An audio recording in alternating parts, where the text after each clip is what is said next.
दरअसल साल 2024 की शुरुआत में ही प्रधानमंत्री नरेंद्र मोदी लक्षद्वीप के दौरे पर गए।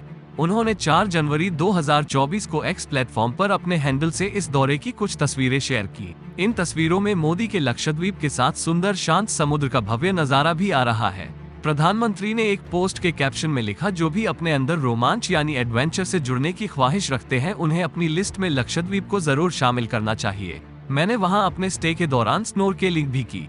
क्या रोमांचकारी अनुभव था। पीएम मोदी दूसरी पोस्ट में लक्षद्वीप के अधिकारियों के साथ बैठक और लोगों के लिए तेज इंटरनेट सेवा जैसे कल्याणकारी प्रोजेक्ट में हिस्सा लेते नजर आए। पीएम मोदी ने जो भी अपनी पोस्ट में लिखा उसका लबोलुआब यही था कि सैलानी बड़ी संख्या में लक्षद्वीप जैसी सी टूरिज्म की अपार संभावनाओं वाली सुंदर जगह को एक्सप्लोर करें, साथ ही लक्षद्वीप का तेजी से विकास हो जिसका लाभ स्थानीय लोगों को मिले। पीएम मोदी की लक्षद्वीप को टूरिज्म के लिए प्रमोट करने जैसी पोस्ट मालदीव सरकार के कुछ मंत्रियों को रास नहीं आए। उप मंत्री मरियम शौना ने अपनी पोस्ट में पीएम मोदी के लिए आपत्तिजनक शब्द का इस्तेमाल किया। यही नहीं, मरियम ने उन्हें इजराइल के कहने पर चलने वाला शख्स बता दिया।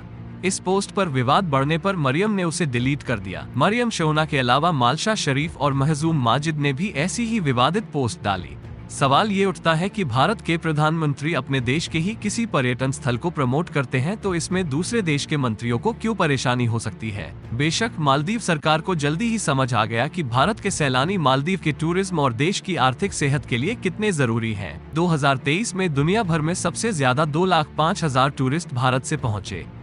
मालदीव की मोहम्मद मुइज़्ज़ू सरकार ने डैमेज कंट्रोल एक्सरसाइज के तहत पीएम मोदी को लेकर आपत्तिजनक पोस्ट डालने वाले तीनों उप मंत्रियों को निलंबित कर दिया। साथ ही कहा कि इन तीनों लोगों ने जो कुछ कहा निजी तौर पर कहा, मालदीव सरकार का उससे कोई लेना देना नहीं। मालदीव की पूर्व डिप्टी स्पीकर और सांसद इवा अब्दुल्ला ने कहा है कि मालदीव सरकार को भारत के लोगों से माफी मांगनी चाहिए। मालदीव के 2 पूर्व राष्ट्रपतियों इब्राहिम मोहम्मद सोलेह और मोहम्मद नशीद ने भी भारत जैसे सबसे बड़े सहयोगी देश के खिलाफ टिप्पणियों की कड़े शब्दों में निंदा की।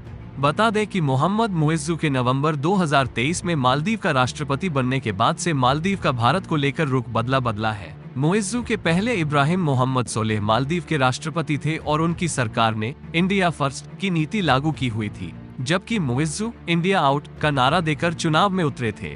मुइज़्ज़ू को भारत के मुकाबले चीन का करीबी माना जाता है। मुइज़्ज़ू के राष्ट्रपति बनने के बाद 7 जनवरी 2024 को चीन के दौरे पर पहुंचने को भी इसी से जोड़कर देखा जा रहा है। मालदीव में ये अब तक परंपरा चली आ रही थी कि कोई भी नया राष्ट्रपति चुना जाता है तो सबसे पहले भारत का दौरा करता है, लेकिन मुइज़्ज़ू इस परंपरा से हटकर सबसे पहले तुर्की के दौरे पर गए, फिर यूएई और फिर चीन। हर साल बॉलीवुड से भी कई हस्तियां छुट्टियां मनाने मालदीव पहुंचती हैं।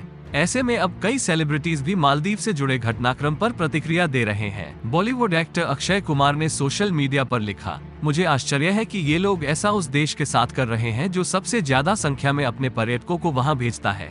हम अपने पड़ोसियों के प्रति अच्छे हैं, लेकिन हम ऐसी नफरत भरी टिप्पणियों को क्यों बर्दाश्त करें। मैं मालदीव कई बार गया हूं और वहां की तारीफ की है, लेकिन हमारा पहले है। आइए हम अपने भारतीय द्वीपों को एक्सप्लोर करने का फैसला लें और अपने देश के पर्यटन का सपोर्ट करें। सोशल मीडिया प्लेटफॉर्म एक्स पर अक्षय कुमार के लिखे को रिपोस्ट करते हुए क्रिकेटर सुरेश रैना ने लिखा कि उन्हें भी मालदीव के लोगों की तरफ से नफरत भरी टिप्पणियां देखकर दुख पहुंचा है। रैना ने भी भारतीय द्वीपों को एक्सप्लोर करने के लिए लोगों से अपील की है। हालांकि सेलिब्रिटीज के इस ट्रेंड में हिस्सा लेते हुए एक्टर रणवीर सिंह ने लक्षद्वीप को प्रमोट करने के लिए सोशल मीडिया पर पोस्ट डाली, लेकिन गलती से तस्वीर साथ में मालदीव की डाल दी। मालदीव के कुछ मंत्रियों की टिप्पणियों का तत्काल मालदीव के टूरिज्म पर असर पड़ने के संकेत भी दिखने लगे। 7 जनवरी की tour and travel company is my trip की ओर से भी मालदीव की फ्लाइट बुकिंग रद्द करने का ऐलान किया गया। इज माई ट्रिप के सीईओ प्रशांत पिट्टी ने एएनआई को दिए इंटरव्यू में कहा कि हमारी कंपनी ने मालदीव के लिए बुकिंग लेना बंद करने का फैसला है। इसका कारण मालदीव की सांसद यानी मरियम शौना की ओर से पीएम मोदी के लक्षद्वीप दौरे को लेकर की गई टिप्पणी से जुड़ा विवाद है। आइए अब आपको मालदीव के इतिहास भूगोल के बारे में थोड़ा बता दें। चारों तरफ समुद्र से घिरा मालदीव भारत के दक्षिण पश्चिम में लक्षद्वीप से 754 और कोची से 820 किलोमीटर की दूरी पर स्थित है। मालदीव में माल का अर्थ है माला। मालदीव यानी द्वीपों की माला। 1965 में मालदीव को ब्रिटेन से आजादी मिली। इसके बाद 3 साल तक मालदीव में राजशाही रही। नवंबर 1968 में इसे गणतंत्र घोषित कर दिया गया। मालदीव 1200 द्वीपों का एक समूह है। ज्यादातर द्वीपों में कोई नहीं रहता है। मालदीव का क्षेत्रफल 300 वर्ग किलोमीटर है, यानी आकार में दिल्ली से करीब 5 गुना छोटा। मालदीव की आबादी करीब 5.25 लाख है। बहरहाल कूटनीति के जानकारों का कहना है कि मालदीव का भारत को आंखें तरेरना अपने ही पैरों पर कुल्हाड़ी मारने जैसा है, क्योंकि मालदीव की सारी अर्थव्यवस्था ही टूरिज्म पर टिकी है, जिसका सबसे बड़ा हिस्सा भारत से ही आता है।